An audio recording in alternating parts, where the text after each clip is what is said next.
Bonsoir à tout le monde. Je m'appelle François-Xavier Coll, je suis le directeur des laboratoires Quinton. Et bon, vous avez été convoqué ici ce soir par l'agence commerciale Blanc, qui est notre distributeur en pharmacie. Et je vais essayer de vous introduire un petit peu dans le monde de la thérapie marine et des produits Quinton. Et j'espère que la présentation vous plaira. Pour commencer, il y a deux petits points très importants à clarifier. Le premier, c'est qu'il faut bien se souvenir que nous sommes de l'eau. Nous sommes à l'âge adulte 70% d'eau à peu près. Et que cette eau, pendant longtemps en médecine, a été considérée simplement comme un tissu de remplissage. Mais les dernières années, les chercheurs disent que cette eau véhicule de l'information. Et même que cette eau n'est pas une eau liquide, mais qui est un fluide. Et en fait, les chercheurs comme Manuel Garcia Velarde, de l'Université Complutense de Madrid, sont arrivés à la conclusion que notre eau organique est de l'eau de mer. Lui, il dit que 80% de l'eau du cerveau est de l'eau de mer. Ce qui fait qu'il faut commencer à étudier cette eau organique de façon tout à fait différente, comme un fluide et pas comme un liquide. Et ses propres équations qu'on applique normalement au liquide ne sont pas les mêmes appliquées au fluide. Le deuxième point très important, et il faut toujours s'en rappeler, c'est l'expérimentation qu'a fait Greg Venter. Greg Venter est le chercheur américain qui a décodé le génome humain. Qu'est-ce qu'il a fait? Il a fait une expédition dans les océans de la planète, il a pompé de l'eau de mer, il a filtré cette eau de mer, et il a découvert plus de 6 millions de nouveaux gènes, à part de nouvelles familles de protéines, un grand degré de diversité microbienne, mais surtout 6 millions de nouveaux gènes. Qu'est-ce que ça veut dire? Ça veut dire que la mer continue à produire de la vie aujourd'hui. Je lisais récemment un article de la fondation Aquae, qui est la fondation d'un des plus grands groupes d'eau du monde, qui est Agbar, à Barcelone. Et il disait que les biologistes avaient répertorié déjà 250 000 espèces dans les océans. Ils avaient fini l'étude en 2010, mais qu'ils étaient incapables de répertorier les 750 000 espèces qui restaient à répertorier encore dans les océans. C'est vrai que les biologistes trouvent chaque année plus de 10 000 nouvelles espèces dans les océans, alors que sur la terre ferme, pour comparer, on en trouve à peine une centaine. Donc la vie est apparue dans la mer à un certain moment de l'évolution, mais surtout, la mer continue à produire cette vie constamment.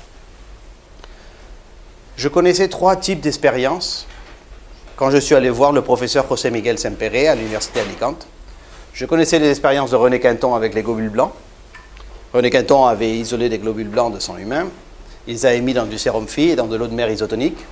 Et il avait démontré que les globules blancs dans l'eau de mer isotonique pouvaient survivre beaucoup plus longtemps que dans du sérum Phi. Je connaissais l'expérience aussi de Ivo Pitangui. Ivo Pitangui est le célèbre médecin de chirurgie esthétique brésilien qui opère sur une île privée. Lui, il fait de la culture de peau dans de l'eau de mer isotonique pour faire ensuite des greffes de peau. Et je connaissais les travaux aussi d'Alexis Carrel, prix Nobel de médecine en 1912, qui avait isolé donc des cellules épithéliales de cœur de cobaye et les avait maintenues vivantes plus de 90 jours dans de l'eau de mer isotonique. Avec ces 3 expériences que nous connaissions, nous sommes allés voir le professeur José Miguel Sempere. Nous lui avons demandé d'essayer de nous expliquer pourquoi, après 110 ans, on était incapable encore de savoir quel était le mécanisme d'action de l'eau de mer. Alors il nous a proposé une étude toute simple au début. Il a dit, bon, il faut commencer par le début, on va commencer par refaire l'expérimentation de René Quinton, et on va voir ce que ça nous donne. C'est-à-dire, on a pris des globules blancs de sang humain, on les a mis donc dans 3 types de milieux de culture de cellules.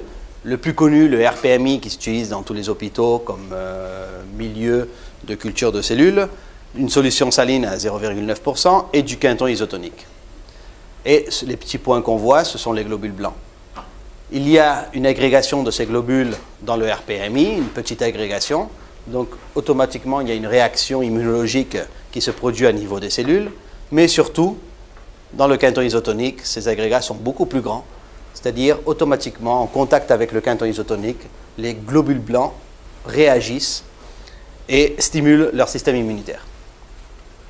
On a continué à faire un deuxième volet d'études avec le docteur Saint-Péret. On a pris des globules rouges. Les globules rouges, elles ont la capacité, quand elles meurent, de casser la membrane cellulaire et de mettre dans le milieu les monoglobulines. Donc on est capable de mesurer quelle quantité des monoglobulines il y a dans le milieu à chaque moment. Plus il y a des monoglobulines dans le milieu, plus il y a de cellules mortes. Et là on voit que dans la solution saline, à partir de 48 heures à peu près, toutes les cellules meurent de façon exponentielle. Dans le RPMI en bleu, à partir de 72 heures, elles commencent toutes à mourir aussi. Et vous voyez en rouge avec le Quinton, les cellules se maintiennent vivantes plus de 100 heures. Réellement, l'expérimentation ira jusqu'à 150 heures. Donc pendant 150 heures, ces globules rouges vont survivre dans l'eau de mer isotonique.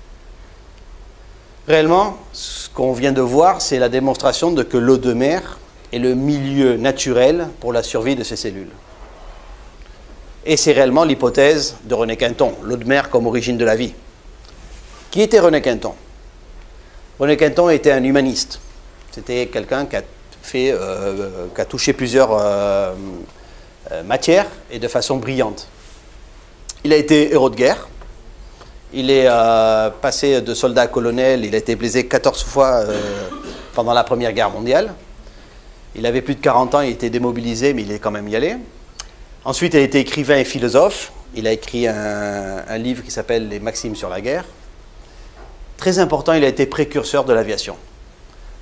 L'histoire de René Quinton débute quand il se rend compte, à travers d'une promenade dans des champs, il rencontre un serpent mort. Donc il le ramasse, il le ramène chez lui, il le jette devant la cheminée et le serpent, au contact avec la chaleur, c'est un serpent de sang-froid évidemment, donc contact avec la chaleur, le serpent revit. À partir de là, il va faire toute une description d'une identité entre les liquides organiques et l'eau de mer isotonique. En 1897-1896, un an avant ces fameuses expérimentations avec les chiens, René Quinton va voir le professeur Marais, qui travaille au Collège de France, et il lui dit « Professeur Marais, je peux vous expliquer les deux grands mystères de l'univers, deux des grands mystères, parce qu'il y en a plus de deux réellement. Il dit, je peux vous expliquer l'origine de la vie, et je peux vous expliquer pourquoi les oiseaux volent. » Professeur Marais, qui se marre un petit peu, il dit « Non, mais vous blaguez là. » Il dit « Non, écoutez, l'origine de la vie, c'est l'océan. » Il va lui expliquer quelle est l'identité entre les liquides organiques et l'eau de mer isotonique. Et il va lui dire que les oiseaux volent grâce à leur température. C'est vrai que les oiseaux sont les êtres sur la Terre qui ont la température la plus haute, 41 degrés.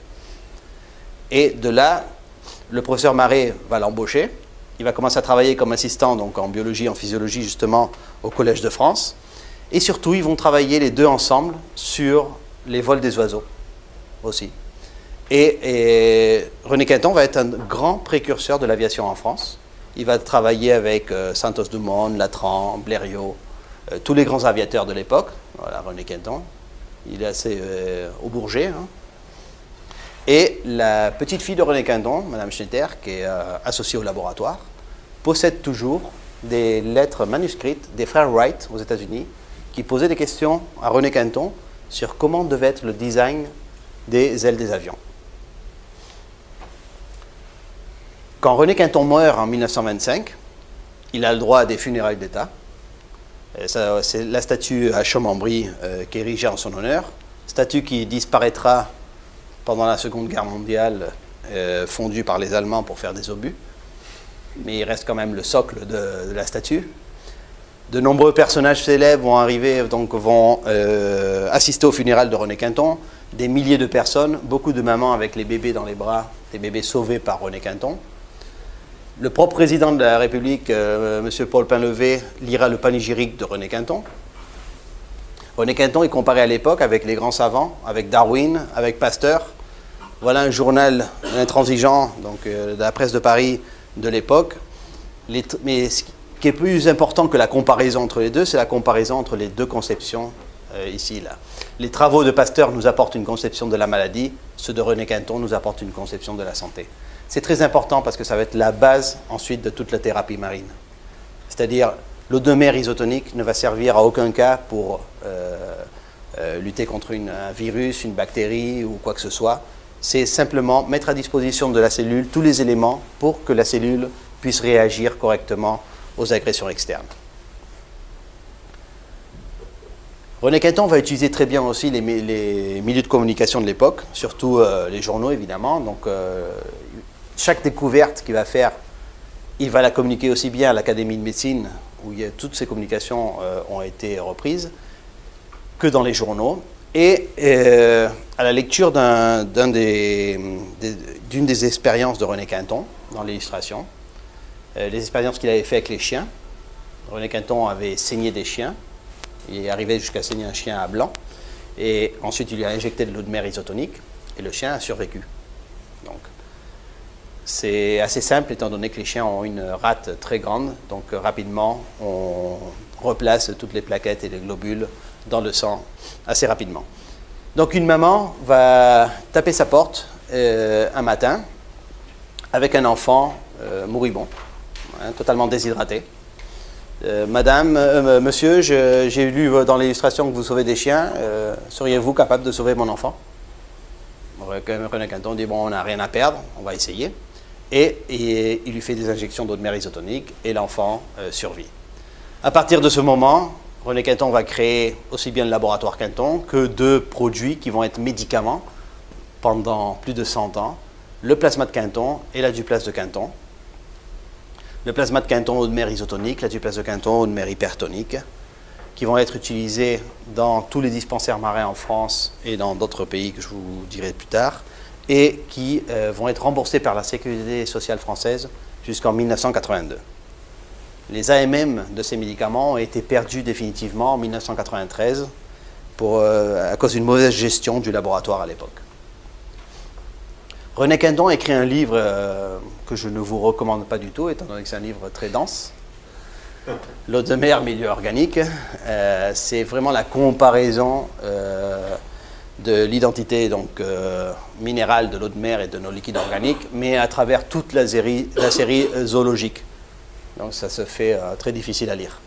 Par contre, les dernières pages sont très intéressantes parce que c'est là où il reprend le fameux protocole de René Quinton, sur la page 462.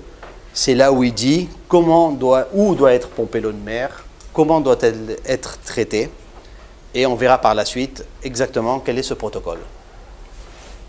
Souvent, on a dit que l'eau de mer s'utilisait qu'en injection dans les dispensaires marins de René Quinton. Mais cela n'est pas vrai. Sur les propres boîtes de Quinton, vous pouviez lire ampoule injectable, buvable, utilisation en aérosol thérapie et en usage topique. Et déjà à l'époque, 1907, le professeur Barrère publie une thèse doctorale, l'eau de mer en ingestion dans les dyspepsies.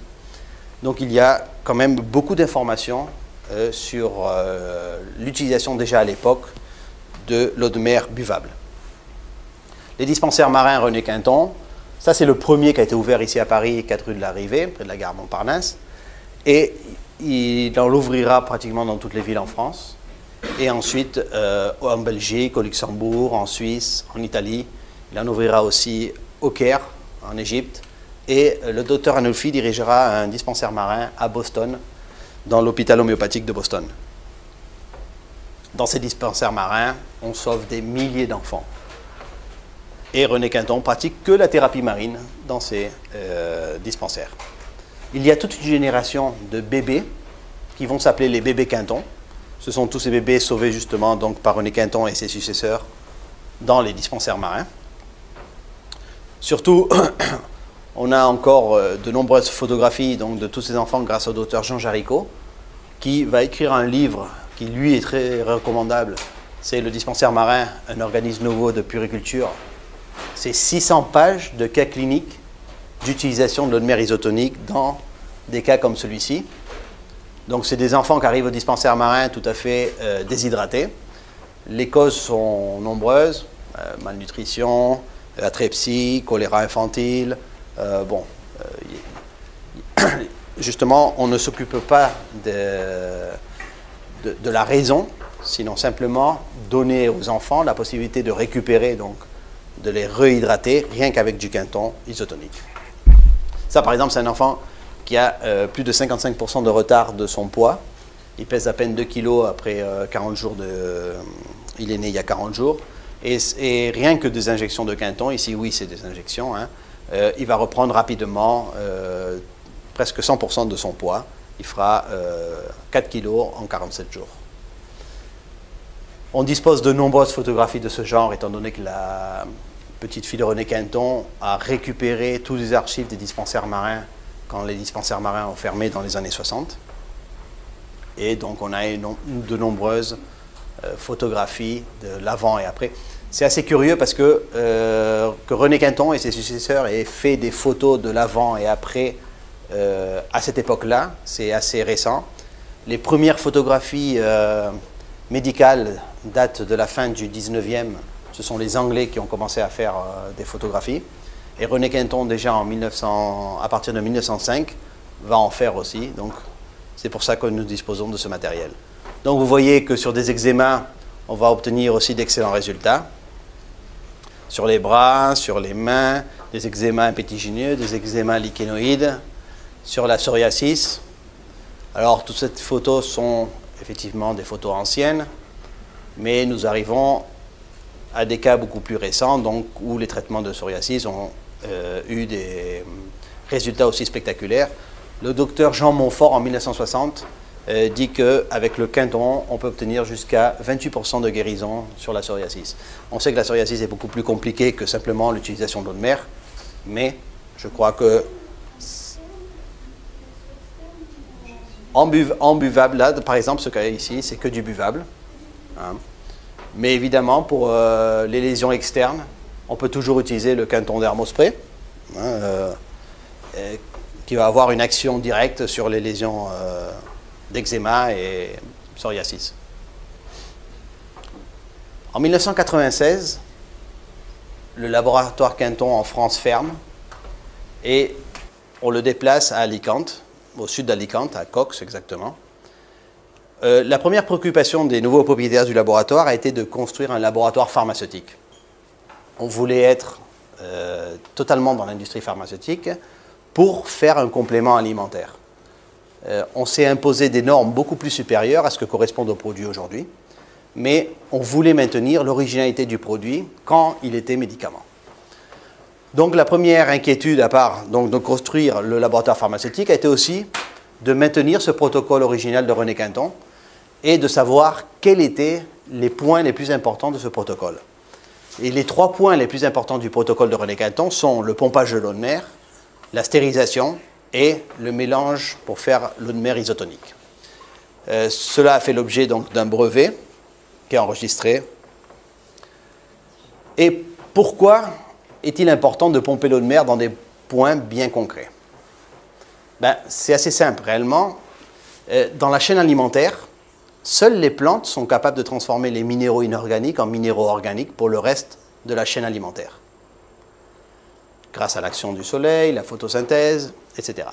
Alors aujourd'hui, il est très difficile d'obtenir ces minéraux à travers notre alimentation, étant donné que, bon, si vous saviez comment sont plantées par exemple les tomates en Espagne, elles n'ont plus de contact avec le sol, c'est des cultures hydrophobes, donc il n'y a pas de contact avec l'eau, il n'y a pas de les terrains et les terrains sont totalement appauvris après des millénaires de culture. Et les animaux que nous mangeons, pour ceux qui mangent de la viande, sont alimentés avec des engrais animaux, faits avec des animaux. On transforme des herbivores en carnivores, ce qui est terrible. Donc on n'obtient plus ces minéraux qui sont à la base de notre alimentation. Alors il y a une autre chaîne alimentaire, excusez-moi, il y a une autre chaîne alimentaire, c'est la chaîne alimentaire marine. Vous avez exactement le même schéma, c'est-à-dire ici vous avez les plantes, le phytoplancton, qui transforme ces minéraux pour le reste de la chaîne alimentaire.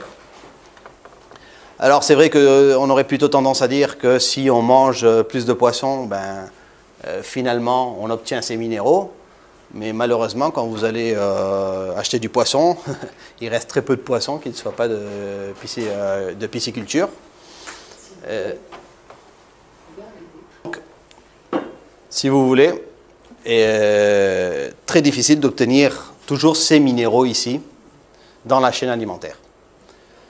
Mais si on s'arrête un petit moment sur cette première phase de cette chaîne alimentaire, le phytoplancton et le zooplancton, vous allez avoir le zooplancton, qui est un petit animal, qui va manger le phytoplancton, qui est une plante, qui va la digérer et qui va excréter tous les minéraux totalement biodisponibles pour le reste de la chaîne alimentaire. Donc voilà plusieurs images, simplement pour voir la taille un petit peu du phytoplancton. Et donc ici on a 3 micras, qui ne passera jamais un filtre de 0,22 microns qu'on utilise pour rendre le produit stérile. Et voilà le cépopode qui va donc manger ce phytoplancton et le digérer. Ça a été filmé par la BBC dans leur grande production qui s'appelle The Blue Planet, la planète bleue, où on voit parfaitement les cépopodes donc manger le phytoplancton. Là, on est en train de parler d'une échelle microscopique. Le cépopode mesure à peine 1 mm. Et là, vous avez donc les petits points qu'on voit derrière, c'est le phytoplancton. Donc si ça fait 1 mm, imaginez la taille du phytoplancton. Donc on voit ici le cépopode s'alimenter de ce phytoplancton. C'est très important pour voir la différence, ensuite, l'importance des lieux de pompage. Hein. Il faut comprendre pourquoi on pompe dans ces points-là, riches en phytoplancton. Donc là, vous voyez le cépopode qui a fait sa digestion et qui excrète dans l'océan un liquide. On voit la différence de densité parfaitement. Ce liquide qui est riche en micronutriments, surtout riche en minéraux, totalement biodisponible pour le reste de la chaîne alimentaire. Ça, c'est le véritable plasma de Quinton. Il faut aller sous ces points pour pomper le Quinton. Alors, ces points s'appellent des blooms, c'est des grandes concentrations de phytoplancton. On ne peut pas pomper l'eau de mer n'importe où parce que, naturellement, l'eau de mer a des cycles qui font augmenter la toxicité de l'eau de mer. Là, vous avez par exemple ce qu'on appelle les zones mortes, hein, les dead zones. Ce sont des zones où rien ne pousse. Il y a un excès de nitrite et de nitrate. Et ensuite, vous avez aussi les zones catastrophiques, comme par exemple le golfe de Louisiane, après la marée noire de la plateforme BP, où on voit la contamination côtière qui reste. Hein. Donc, impossible d'obtenir ici une eau de qualité. Par contre, vous avez des points qui sont naturellement riches, qui correspondent normalement aux zones de pêche, parce que les zones de pêche ne changent jamais de zone réellement, hein, c'est toujours les mêmes points. Et ces points-là, on peut les voir aujourd'hui en photosatellite. Là, vous avez par exemple, donc ça c'est la côte du Maine américain. On voit toujours hein, la contamination côtière un petit peu. Et là, on voit en bleu ciel tout ce qu'est le phytoplancton. Et on voit un vortex. Un vortex, c'est comme un tourbillon marin. Enfin, c'est un tourbillon qui se produit dans les concentrations de phytoplancton. Comment se produit le tourbillon réellement? Ces tourbillons se produisent parce que dans ces concentrations de phytoplancton, il y a normalement autour de 10 à 14 espèces différentes de phytoplancton qui vont produire des petits éléments qui s'appellent télémédiateurs, qui sont des éléments antibiotiques, qui font que chaque espèce se repousse l'une à l'autre. Et elles se repoussent, et quand elles se repoussent, elles forment ce tourbillon, hein, qu'on voit mieux peut-être ici. Ça, c'est le détroit de Bering. On voit ici tout est du phytoplancton réellement, hein, toute une grande concentration de phytoplancton, mais ensuite, où il y a plus d'espèces concentrées, on a cette formation tourbillonnaire qui s'appelle vortex. Là, on en a un autre au Japon. Là, on voit la contamination côtière la baie de Tokyo se trouve ici, donc on a ici toute la contamination. Et là, on a un grand vortex. Tout ça, c'est du phytoplancton, ce qu'on voit ici. Ça n'a pas été coloré, c'est réellement la coloration naturelle de la photographie aérienne. Hein. Là, vous avez, par exemple, une mer qui est énormément polluée, comme la mer Noire. Il y a une très grande concentration de phytoplancton, justement, pour éliminer cette pollution. Vous la voyez là. Et vous voyez les vortex qui se produisent aussi dans la mer Noire, surtout à la sortie du Danube. Hein. La nature est savante et elle va toujours essayer d'éliminer la contamination par une surproduction de phytoplancton et d'autres types de bactéries, surtout, comme les bactéries oléophages, qui vont surtout apparaître lors des marées noires.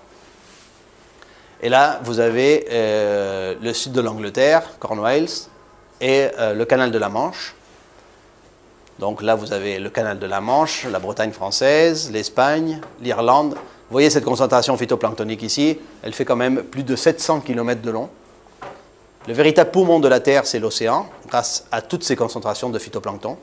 Et là, vous avez le point original du laboratoire, depuis 1905, le golfe de Gascogne.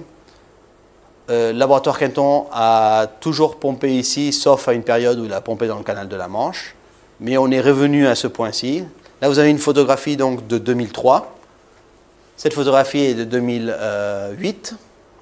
Donc, notre bateau se trouve à Saint-Sébastien et il sort pomper dans le golfe de Gascogne. Et voilà une photo de 2014. Il y a une très grande efflorescence, donc il y a une très grande croissance de phytoplancton. Hein. Et vous voyez différents vortex qui se produisent donc, dans la concentration de phytoplancton.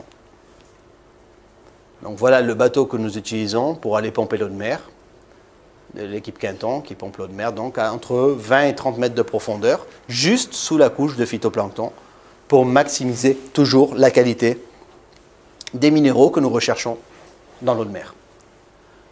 Nous utilisons des conteneurs de 1000 litres maximum parce que plus de 1000 litres, l'eau se contamine facilement. Et dès que le conteneur arrive, il subit toutes les analyses pertinentes, des analyses physico-chimiques, des analyses microbiologiques, avant de donner... et on fait 3 types d'analyses en plus. On fait tous les métaux lourds, toujours. On fait les endotoxines. Et depuis Fukushima, on fait la radioactivité parce que nos clients, aussi bien en Amérique qu'au Japon, nous demandaient de faire une surveillance sur la radioactivité pour rassurer un petit peu les clients de ces pays. Il n'y a absolument aucun problème. D'ailleurs, ce qui est important de savoir, c'est que l'eau de mer du Pacifique renouvelle l'eau de mer de l'Atlantique tous les 500 à 1000 ans. C'est-à-dire avant que toute la contamination, parce qu'il y a une grande contamination dans le Pacifique en ce moment à cause de Fukushima, le renouvellement ne se fera que dans 500 ou 1000 ans. Et quelque chose qui peut nous tranquilliser un petit peu, c'est qu'il y a une équipe allemande qui allait filmer les bidons jetés dans les années 50 et 60 dans le canal de la Manche, les bidons avec les barres de plutonium, parce qu'on a utilisé le canal de la Manche et une fosse qu'il y a à 4000 km de la Galicie espagnole comme poubelle radioactive. Donc l'équipe allemande elle est descendue filmer les bidons. Ils ont découvert les bidons totalement rongés par l'eau de mer, ouverts, les barres de plutonium en contact avec l'eau de mer, mais sans radioactivité. C'est-à-dire l'eau de mer aurait été capable de changer une réaction qui dure plus de 30 000 ans à une réaction de 60 ans, ce qui serait incroyable. Donc, on peut rester encore tranquille sur la partie de la radioactivité dans l'eau de mer. Donc maintenant, on a notre mer de qualité, on sait où la pomper. Elle arrive au laboratoire et il y a 2 choses importantes. On fait un produit hypertonique et on fait un produit isotonique. Donc pour les stériliser, ces 2 produits, on utilise la microfiltration à froid à 0,22 microns. Pourquoi? Parce qu'il a été démontré déjà que quand on chauffe l'eau, on change sa structure. Mais surtout, ça a été publié dans Biophysica par Tchernikov et Brouskov, 2 chercheurs russes, on produit des radicaux libres chaque fois qu'on chauffe l'eau. Vous avez 2 publications très intéressantes, mais bon, le résumé, c'est qu'à partir de 40 degrés, on produit ces radicaux hydroxyles, qui sont des radicaux libres, qui, au contact des muqueuses, surtout, va avoir un effet de déshydratation au lieu d'hydratation. Sur le marché, il y a énormément de produits nasaux. Tous les produits nasaux sur le marché, normalement, sont des produits désodés, donc chauffés. Et beaucoup de pédiatres en Espagne nous disaient, ouais, chaque fois qu'on utilise un spray de ce genre, les enfants, surtout les petits-enfants, ont des maux de tête, des saignements et énormément de sécheresse nasale. Et par contre, avec le spray Quinton, on n'a pas ces effets secondaires. C'est simplement parce que quand ils chauffent le spray pour le déssoder, pour enlever le sodium, ils ont finalement ces radicaux libres qui ont cet effet sur la muqueuse. La microfiltration à froid ne produit pas du tout de radicaux libres, évidemment, c'est simplement une filtration normale. Il y a une deuxième raison pour laquelle on ne chauffe pas l'eau de mer, c'est que l'eau de mer contient une chimie organique, ce qu'on appelle le carbone organique total, qui peut se mesurer parfaitement, ça s'appelle le COT, jusqu'à 3,44 grammes par litre de chimie organique. Cette chimie organique, c'est des vitamines, comme la vitamine B1, comme on a démontré dans une publication une équipe chinoise. Toute cette partie organique a un effet thérapeutique. Cette partie organique, a été publié dans Biochemical and Biophysical Research Communication, cet effet partie organique inhibe la progression de l'artériosclérose. Donc si vous voulez maximiser toujours l'effet de l'eau de mer, il faut trouver et chercher une eau de mer qui ne soit pas chauffée.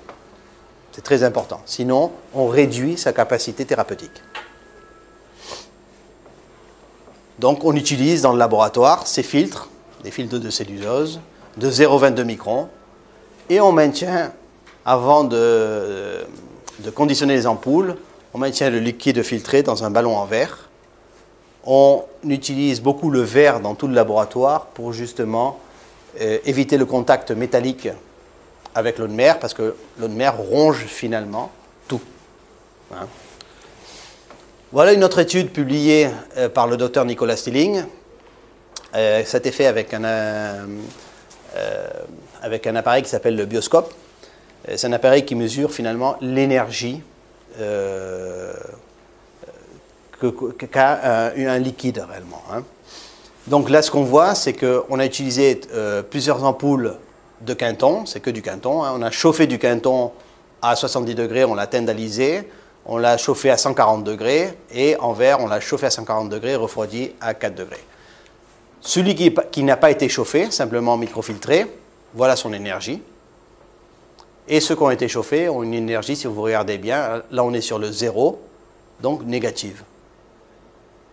Donc chaque fois qu'on boit une eau de mer chauffée, normalement, n'importe quelle eau chauffée, on a cette énergie négative.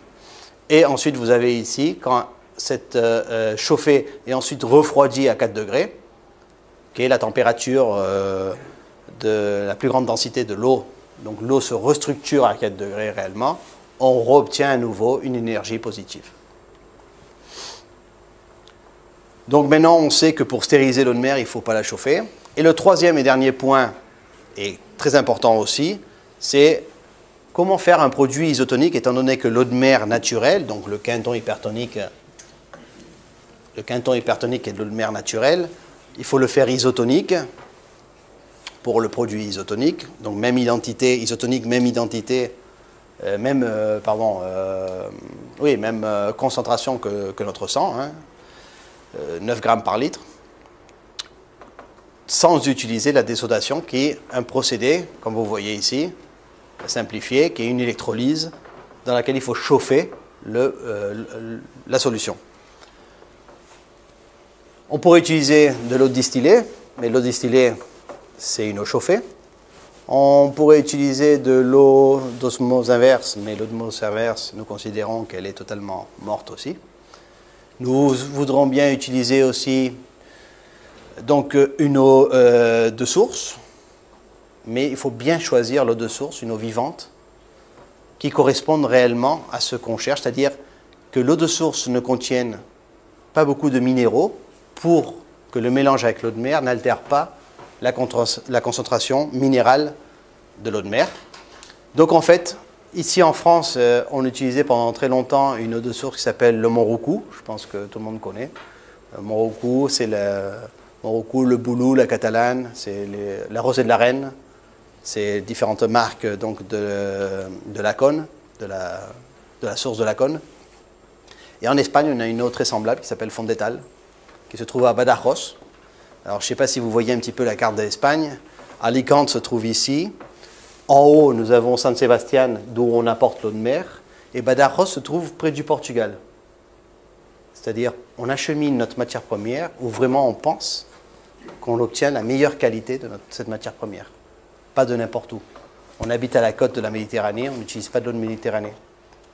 On a des sources dans nos montagnes qu'on n'utilise pas non plus parce qu'elles sont très minéralisées. Donc on utilise vraiment une eau de source avec un résidu sec inférieur à 18, avec un pH 5,6, donc très acide, pour une eau de source, et mélangé avec l'eau de mer, qui a un pH normalement de 8,4, va nous donner un produit quinton isotonique avec un pH de 7, 7,1. Donc parfait. Donc voilà plusieurs images du laboratoire pour vous voyez un petit peu comment travaille donc, notre personnel et tout ce qui est les tuyauteries sont en verre, comme je vous disais tout à l'heure. Hein. Là, les grands conteneurs sont vitrifiés à l'intérieur pour éviter justement ce contact métallique. Donc voilà un petit peu. Alors on nous disait récemment,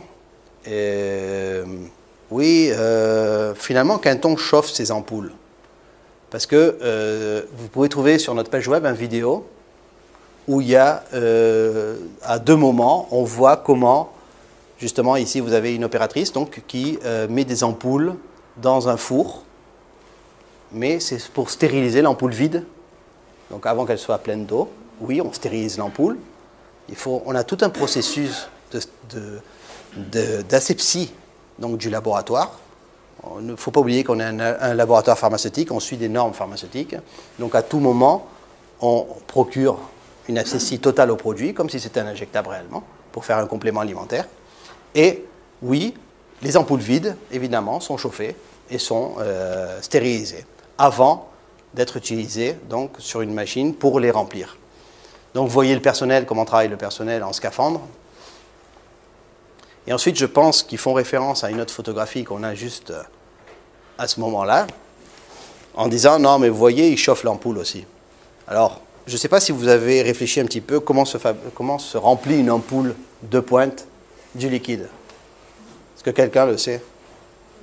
Non, non, j'y avais jamais réfléchi avant non plus. Hein. Donc, le fournisseur d'ampoules, le fabricant de verre, fait une ampoule avec une pointe ouverte et l'autre fermée. Eux, ils fabriquent cette forme sans problème, non? Donc, au laboratoire, on reçoit l'ampoule ouverte ici, on la stérilise à chaud. Et ensuite, dans cette machine, ce qu'on fait réellement, c'est on retourne l'ampoule avec la pointe ouverte dans du liquide, dans le liquide, dans l'eau de mer. Hein. On fait le vide, et en faisant le vide, le liquide rentre dans l'ampoule. Ensuite, on la retourne, on défait le vide, et ensuite, on la passe sous un chalumeau pour fermer la pointe. Et là, vous avez votre ampoule de pointe. Qu'est-ce qui se passe? Quand vous prenez une ampoule à la sortie du chalumeau, ici, l'ampoule est toujours froide.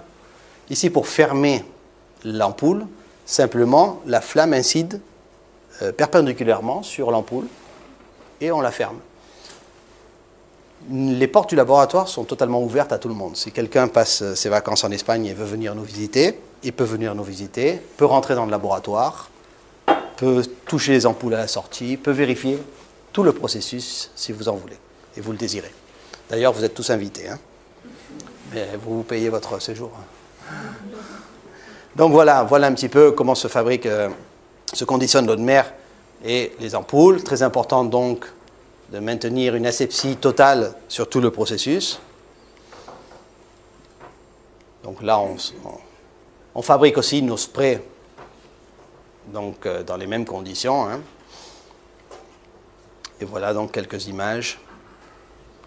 Vous avez un vidéo complet sur la page web si cela vous intéresse. Hein. Donc, que contient une ampoule de Quinton? Donc, on a dit qu'on les filtre à 0,22 microns. Donc, je vous ai montré quelques photos de phytoplancton. Donc, le phytoplancton avec des tailles de 2 à 3 microns. Donc, qu'est-ce qui reste dans une ampoule? Ben, dans une ampoule, vous avez 78 éléments. Alors, vous trouverez souvent des articles où on parle de 84 éléments, d'autres qui parlent de 92 éléments. et d'autres qui sont de la science-fiction et qui parlent de 112 éléments. Alors moi, j'aimerais bien qu'on m'explique où il y a 112 éléments dans le tableau périodique de Mendeleïev, parce qu'il n'y en a pas. Il y en a 85 et pas plus.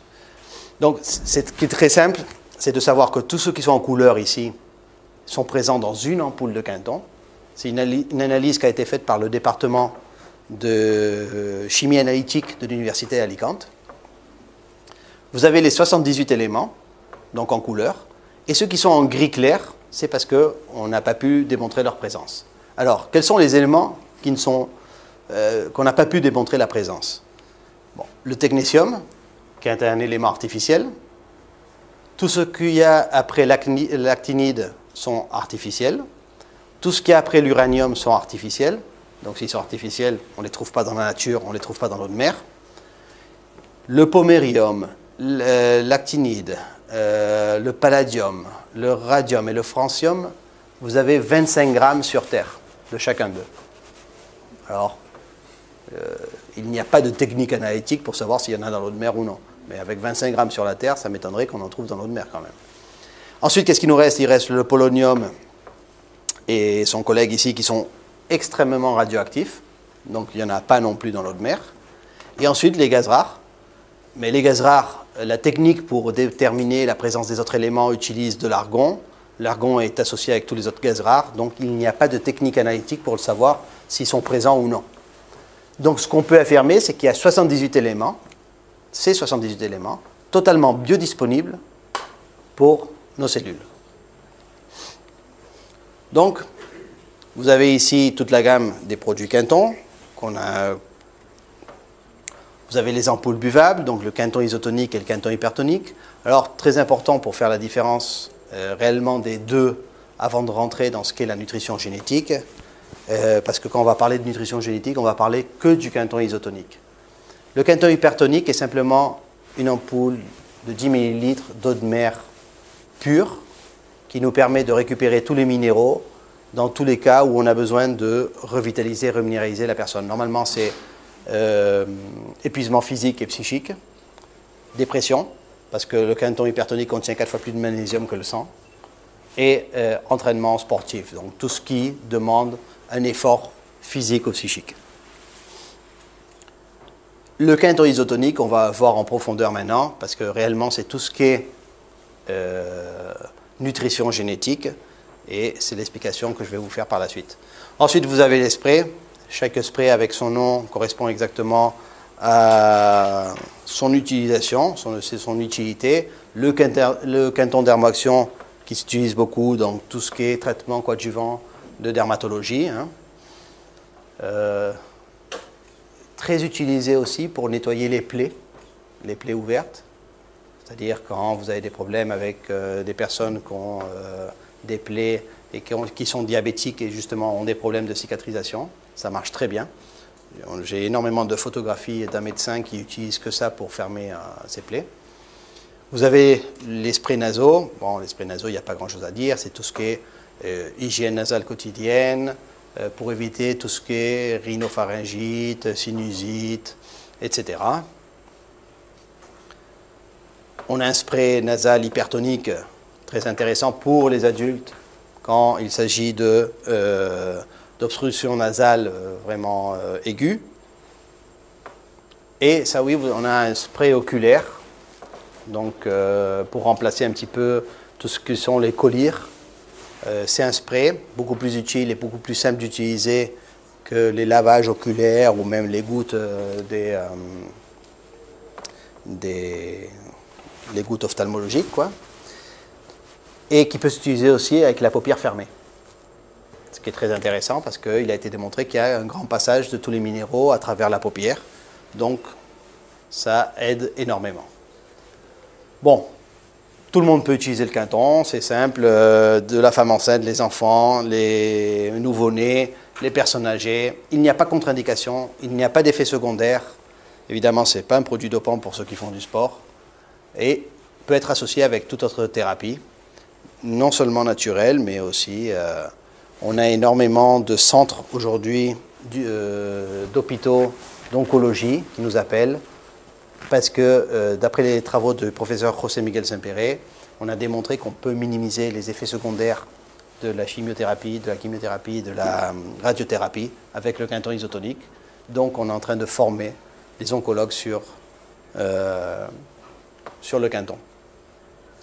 Comme disait Linus Pauling, il a été 2 fois quand même prix Nobel, toutes les maladies peuvent être attribuées à un manque de vitamines ou à un déséquilibre minéral. C'est ce déséquilibre minéral réellement qui nous intéresse le plus, étant donné que les vitamines, qui sont importantes aussi, mais comme le démontre Dwayne Ashmed, qui est un médecin donc, américain, un expert en micronutrition, les vitamines sont cofacteurs des minéraux et des éléments traces essentiels.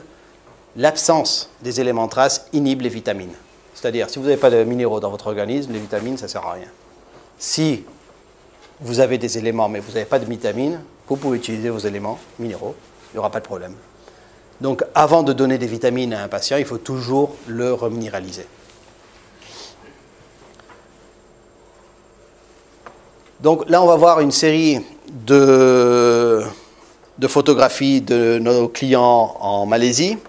Alors, la Malaisie est un pays très curieux parce que c'est un pays qui ressemble énormément à la France au début du 19e siècle, du 20e siècle, et surtout au niveau alimentation et hygiénique. Imaginez Kuala Lumpur, une ville comme Paris, où les caniveaux sont à l'air libre, il pleut tous les soirs, tout déborde tous les soirs. Et les gens, j'en ai vu même qui se lavent les mains dedans. Donc, bon. Oui, mais après, on retrouve justement des maladies qu'on ne retrouve pas ici. C'est une question d'hygiène, simplement. Donc là, vous avez par exemple un jeune homme, ça fait 6 mois qu'il a une infection virale. Impossible donc de l'en sortir. Ça fait 3 mois qu'il ne mange pas de nourriture solide. Il est passé de 70 kg à 34 kg et simplement 2 à 4 ampoules de quinton isotonique par jour. À partir du 3e jour, il est capable de commencer à manger. Des cas comme ça, on a des photographies donc, comme celles qu'on a vues tout à l'heure, des photographies anciennes en blanc et noir. Là, on les voit en couleur. Donc voilà un enfant avec le même eczéma qu'on voyait tout à l'heure. Hein. Donc, eczéma généralisé. Donc l'enfant, 2 mois d'utilisation de quinton et l'eczéma qui disparaît. Pareil, ici, on voit les eczémas donc, sous les yeux des enfants. Pareil, une ampoule par jour et l'eczéma qui disparaît ici après 1 semaine. Là, on a une évolution de 5 ans d'un eczéma. Et pareil, eczéma qui va disparaître. C'est exactement les mêmes photos qu'on a vues tout à l'heure, mais en couleur maintenant. C'est-à-dire atrophie musculaire. Là, donc, on a, c'est une infection oculaire. Donc, simplement, en utilisant le quinton isotonique buvable et en lavage pour les yeux, hein, donc on obtient ce résultat. Alors, cet enfant, il a 11 ans. Il a cette maladie depuis qu'il est né, réellement. Donc, ce sont des ulcères qui apparaissent sur la peau. Et certainement dû à une très grande toxicité de son corps aux métaux lourds, surtout au mercure. Et la différence entre les 2 photos est de 20 jours avec une ampoule de quinton par jour. Donc vous voyez presque 80% des ulcères totalement récupérés. Alors il ne faut pas oublier, alors située géographiquement la Malaisie est une péninsule et au bout de cette péninsule il y a Singapour. Juste à côté il y a l'Indonésie, donc qui ferme la mer sur la Malaisie. Et il y a le détroit de Malacca, qui est le détroit où passe le plus grand nombre de bateaux par minute, qui vont justement à Singapour et ensuite aux grands ports chinois, Hong Kong et Shanghai. Dans ce détroit, où l'eau est de couleur marron et d'une densité incroyable, les Malais continuent à pêcher, continuent à manger les poissons de ce détroit. Donc, et de l'autre côté de la Malaisie, vous avez la mer de Chine, avec les grands fleuves chinois qui déversent tous les métaux lourds, mercure, etc., plomb. Donc, s'ils pêchent d'un côté, ils ont le détroit de Malacca, de l'autre côté, la mer de Chine. Tout ce qu'ils pêchent, réellement, et ils mangent du poisson tous les jours.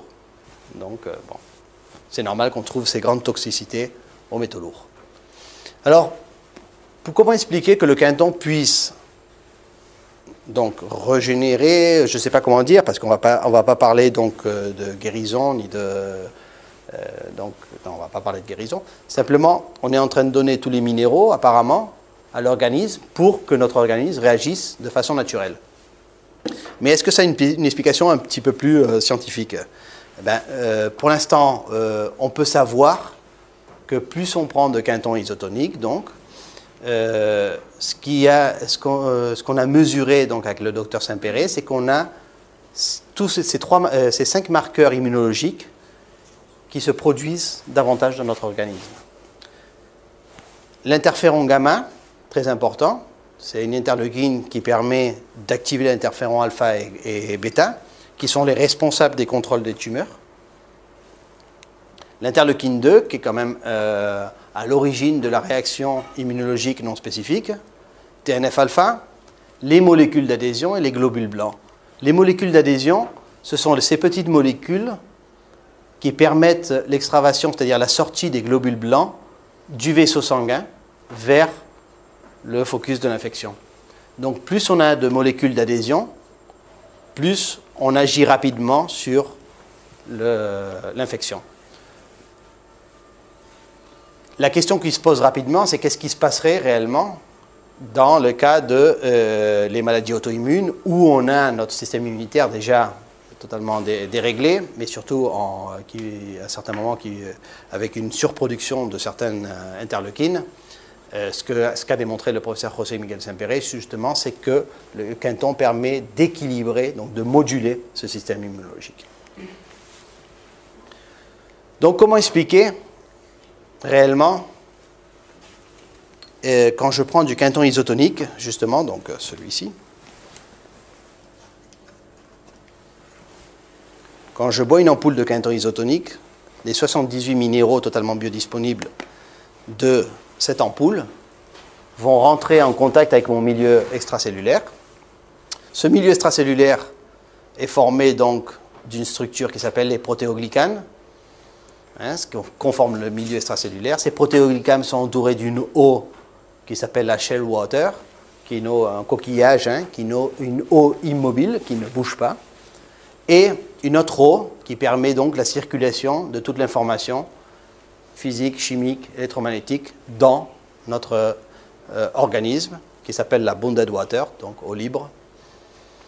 Quand une de nos cellules nécessite quelque chose, la membrane de la cellule va faire un appel au milieu extracellulaire et va lui demander donc l'élément qu'elle nécessite. Par exemple, vous avez les fameux canaux hydriques, découverts par Peter Agré, qui a été prix Nobel de chimie en 2003, qui est la couoporine. La couoporine est une protéine sur la membrane cellulaire qui permet l'entrée de l'eau dans la cellule, l'entrée ou la sortie de l'eau, pour maintenir donc l'équilibre osmotique de nos cellules. Donc c'est une protéine qui a cette forme-là et qui ne laisse passer que de l'eau, et une molécule par une, simplement. Très important, la qualité de cette molécule d'eau pour qu'elle puisse rentrer à travers le canal qui lui correspond. Peter Agré a partagé le prix Nobel de chimie en 2003 avec Roderick McKinnon, qui a démontré que sur cette même membrane cellulaire, il y a les canaux ioniques. Ces canaux ioniques permettent l'entrée donc dans la cellule de certains éléments. Le plus connu, c'est la pompe sodium-potassium, qui dépend aujourd'hui, on le sait déjà, du rubidium. Donc vous avez 3 éléments impliqués dans un simple canal ionique.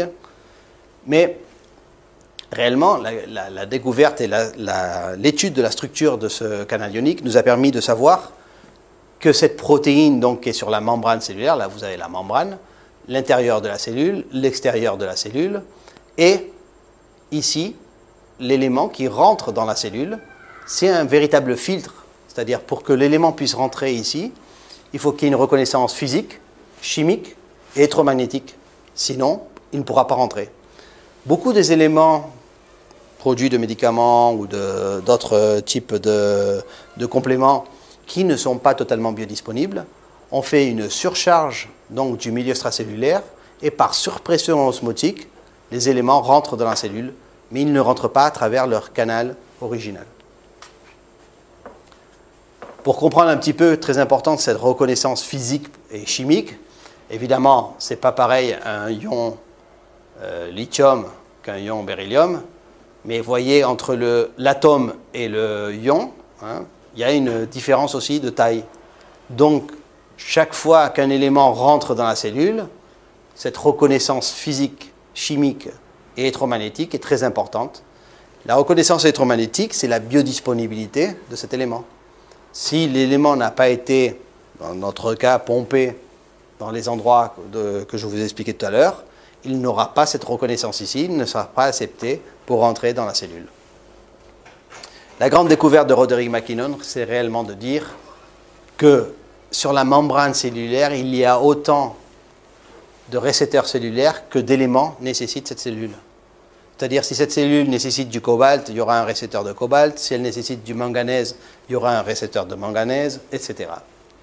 Beaucoup des éléments, quand ils rentrent dans la cellule, restent dans le cytoplasme, parce qu'il y a énormément de réactions, évidemment, dans le cytoplasme. Mais nombreux d'eux vont voyager, littéralement, dans ces structures protéinées, qui s'appellent les microtubules, qui sont en fait des tuyaux, hein, qui vont de la membrane extérieure de la cellule jusqu'à la membrane du noyau de la cellule. Là, on le voit encore mieux. Donc, vous voyez tous ces tuyaux qui arrivent de la membrane extérieure à la membrane du noyau. Ça s'appelle le cytosquelette. Qu'est-ce qui se passe là, maintenant, quand on arrive à la membrane du noyau? Jusqu'en 2007, on ne savait pas du tout ce qui se passait, mais en 2007, Ariane Hendrich a démontré que sur cette membrane, il y avait un récepteur cellulaire qui s'appelle nucléoporine, qui permet l'entrée de tous ces éléments dans le noyau de la cellule. Donc jusqu'à présent, on a pris 78 éléments, totalement biodisponibles. On a bu ces 78 éléments. Chaque cellule, quand elle a besoin de ces éléments, fait appel au milieu extracellulaire à travers la membrane. Les éléments rentrent dans la cellule, vont directement au noyau de la cellule, et dans le noyau de la cellule, nous avons notre ADN, nos gènes. Alors, qu'est-ce qui se passe à niveau des gènes? On a mis ces 78 éléments disponibles donc pour les gènes, mais comment les gènes vont utiliser ces éléments? Charles Waters, un auteur américain, en parlant justement de ces minéraux pour le code génétique, parle de 64 éléments indispensables pour la lecture des gènes. Mais qu'est-ce qui se passe réellement? Ben, c'est très simple. Pour lire un gène, on a besoin de ces fameuses protéines en doigt de zinc. Donc vous avez le zinc qui est impliqué, c'est le premier élément impliqué dans la lecture d'un gène. D'accord? Là vous avez à nouveau, vous voyez en vert hein, le zinc, et ces fameuses protéines en doigt de zinc, parce que simplement ça ressemble à un doigt.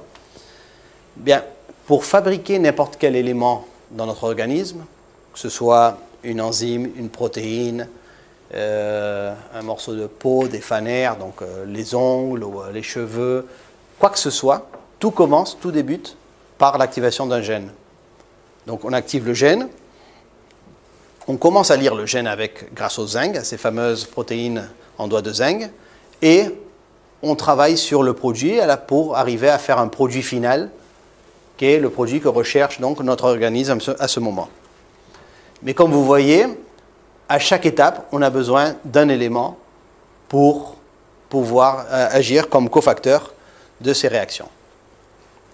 Et ce qu'a démontré Edwin Ashmed, c'est que ce qui dit zinc dit cuivre, c'est-à-dire il y a une interaction entre le cuivre et le zinc. Trop de cuivre inhibe le zinc, mais l'absence de cuivre inhibe le zinc aussi. Donc il y a un ratio, un équilibre entre zinc et cuivre, une proportion plutôt, entre zinc et cuivre, très importante. Si vous tapez dans PubMed antagonisme cuivre-zinc, qui est quand même la page web où on peut chercher toutes les références bibliographiques à niveau scientifique, tout confondu, vous allez trouver des centaines d'articles publiés à ce niveau-là. Hein. Cet antagonisme est très très étudié et très connu. Mais qu'est-ce qu'on voit ici? C'est que si on a besoin de cuivre, on a besoin de fer. Si on a besoin de fer, on a besoin de phosphore, le phosphore de beryllium, etc., etc. Donc tous les éléments, en fait, si vous n'en avez que 24, sont interdépendants. Et dans une proportion bien exacte.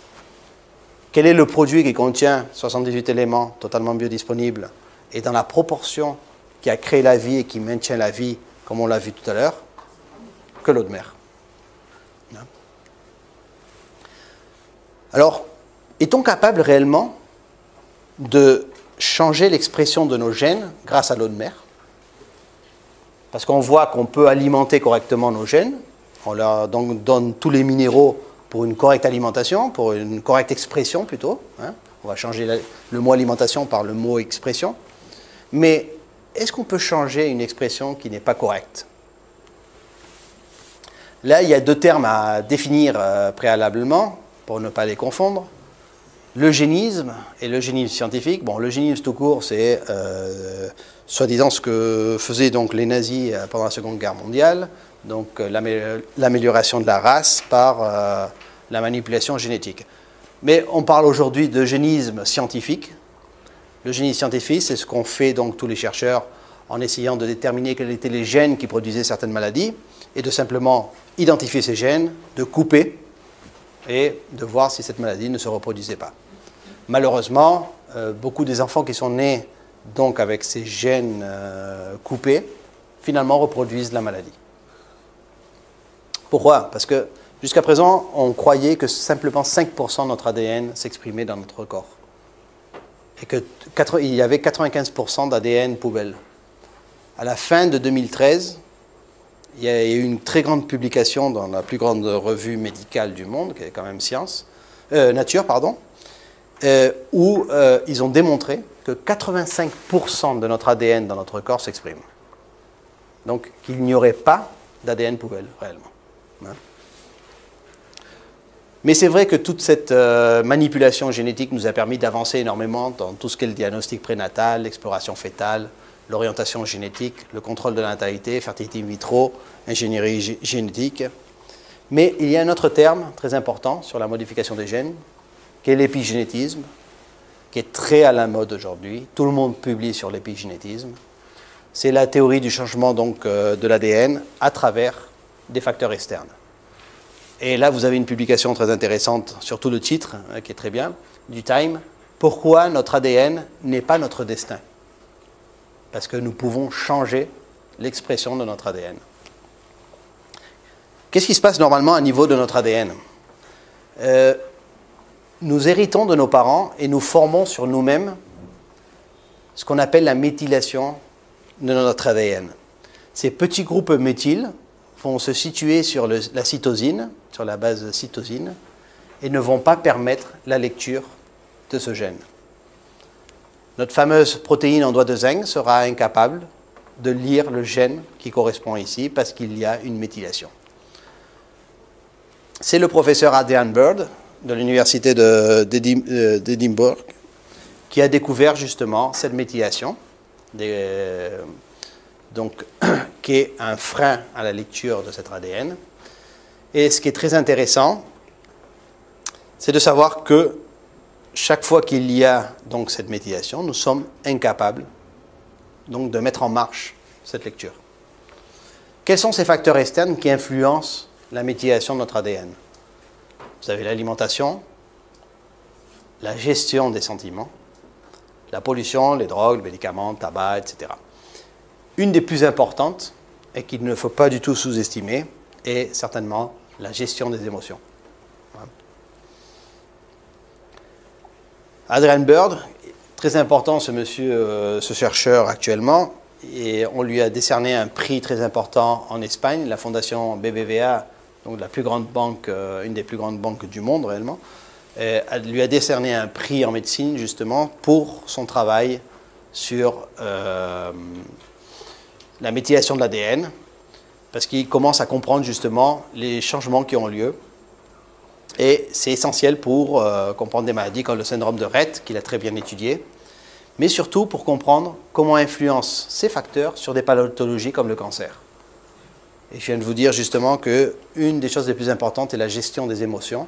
Et on verra comment on peut comprendre comment la gestion des émotions justement mal faite produisent certaines maladies. Tout influence l'expression de nos gènes. nos expériences, notre expérience vitale, influence l'expression de nos gènes. La température influence l'expression d'un gène. Par exemple, le papillon ne fait pas le même dessin sur ses ailes en été qu'en hiver. Donc la pression atmosphérique aussi influence l'expression des gènes. L'âge. Ici, vous avez donc le même animal, hein, parce que c'est le même. En fonction de l'âge, exprime le gène différemment. Le même gène. Une femme qui a des mauvaises habitudes va altérer l'expression de ses gènes, du fœtus si elle est enceinte, et si c'est une fille, même de la 3e génération, directement. Il y a déjà pas mal d'études publiées donc, sur l'épigénétisme.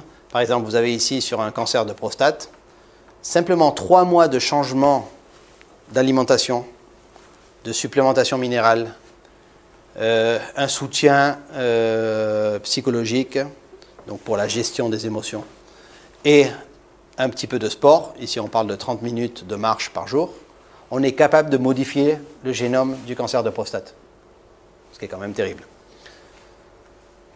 Et où intervient Quinton dans tout ça? Là vous avez le dictionnaire Vidal 1934, donc dictionnaire des spécialités pharmaceutiques, quand le Quinton était médicament, de 1934. Et la première indication du Quinton, traitement prénatal, application la plus féconde en beaux résultats et celle qui possède les applications les plus nombreuses. Le génique n'a pas d'arme plus puissante. Lisez au lieu de génique, parce qu'il n'y avait pas le mot n'existait pas à l'époque, l'épigénétisme n'a pas d'arme plus puissante.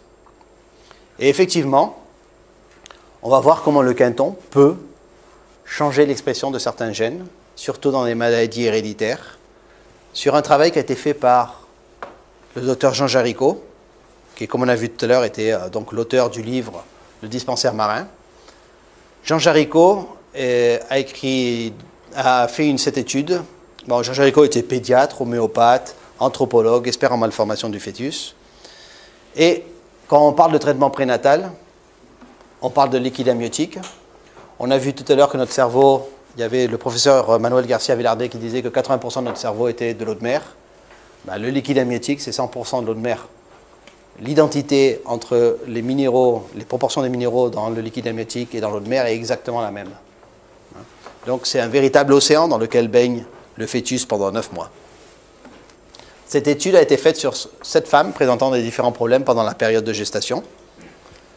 Donc voilà, ils sont tous présentés de la même façon.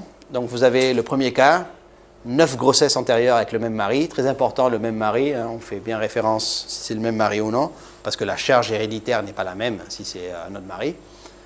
3 morts-nés, 2 morts en bas âge, 1 de pneumonie, 1 de diphtérie, 2 sourds-muets, un enfant avec tuberculose pulmonaire, une fille avec un léger retard mental.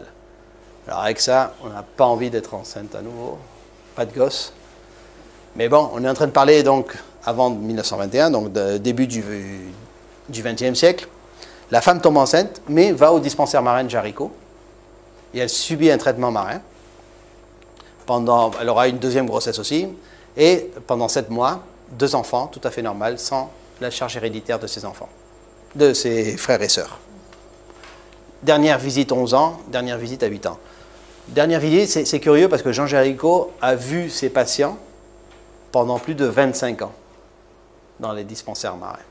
Donc souvent, on retrouve des photographies d'enfants nés justement et d'enfants traités par Jean Jaricot pendant plus de 25 ans.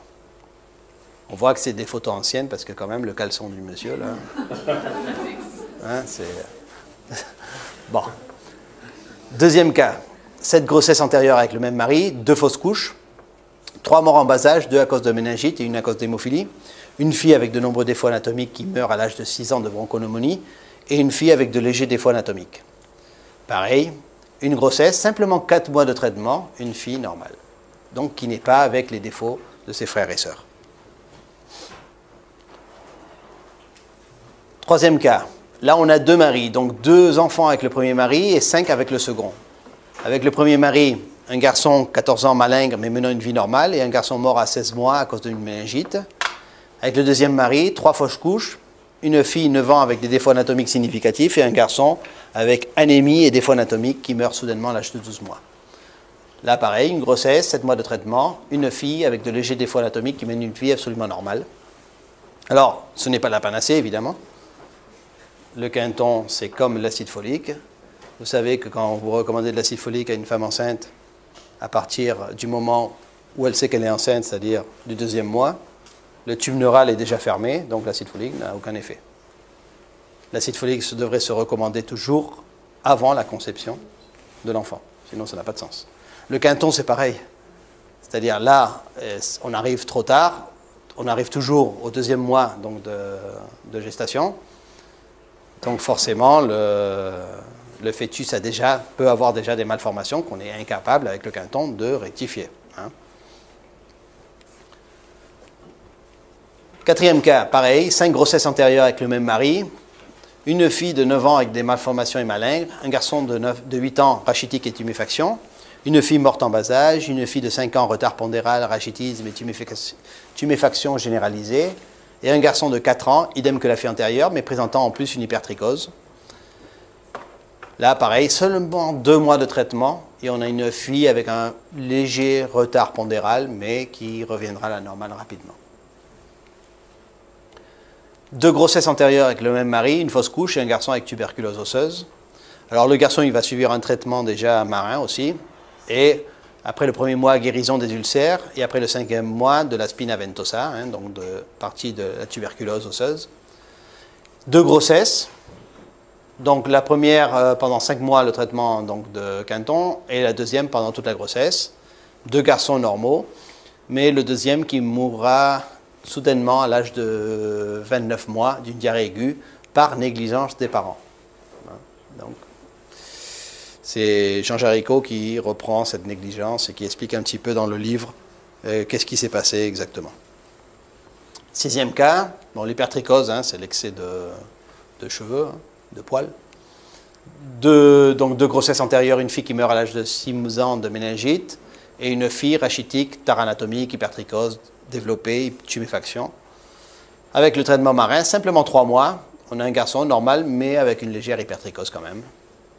Voilà, souvent, on ne fait pas de miracle. Simplement, souvenez-vous, on est en train d'apporter tous les minéraux pour la correcte expression de ce gène. 2 grossesses antérieures avec le même mari, donc des bébés prématurés qui meurent rapidement. Et avec donc le Quinton, 6 mois de traitement et un enfant qui naît à terme. Donc voilà un petit peu le résultat du traitement marin dans tout ce qui est problème de gestation et d'hérédité surtout donc de certaines maladies. Et avec le Quinton, c'est ce qu'on disait tout à l'heure un petit peu, il faudrait donc commencer les traitements de Quinton avant la conception de l'enfant pour pouvoir être sûr justement au moment de la conception que tous les minéraux sont disponibles pour les correctes expressions de tous les gènes et éviter donc ces maladies d'état. Ça, c'est des enfants qui sont nés en Malaisie, donc sans l'état des enfants de ses frères et sœurs. On a déjà eu quelques cas. Et pour terminer un petit peu, juste vous parler d'un petit travail qui a été fait aussi en Espagne sur la fertilité, hein, le Quinton.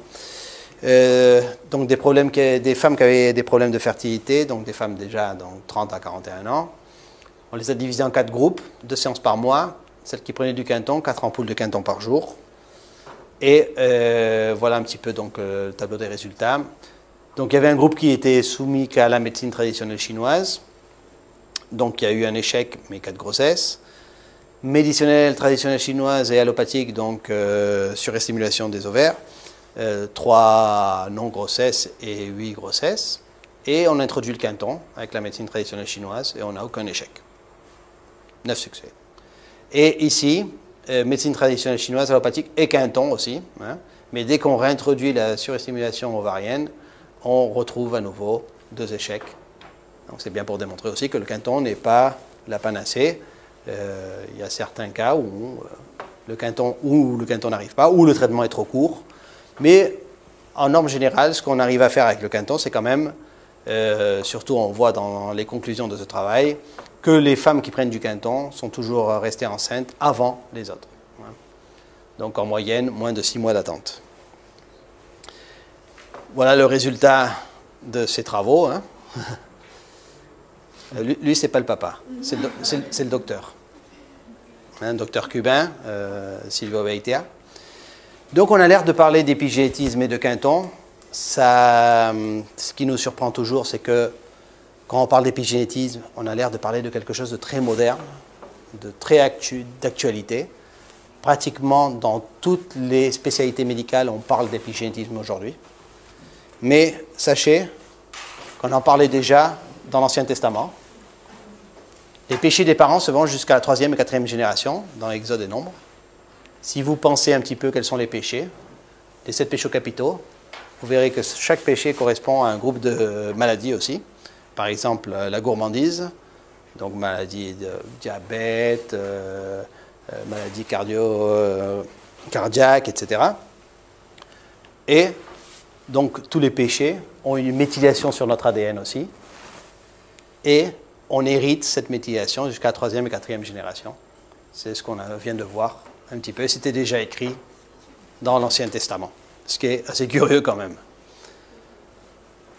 Voilà, je voudrais terminer ici ce soir. Il y a une autre partie très intéressante sur la dermatologie, mais il est déjà 10 heures. Je pense qu'il est assez tard. Mais moi, je suis enchanté, et si vous voulez que je continue, je continue. Alors, simplement, vous montrer quelques images sur l'action du Quinton Dermo-Action sur des cas bien spécifiques.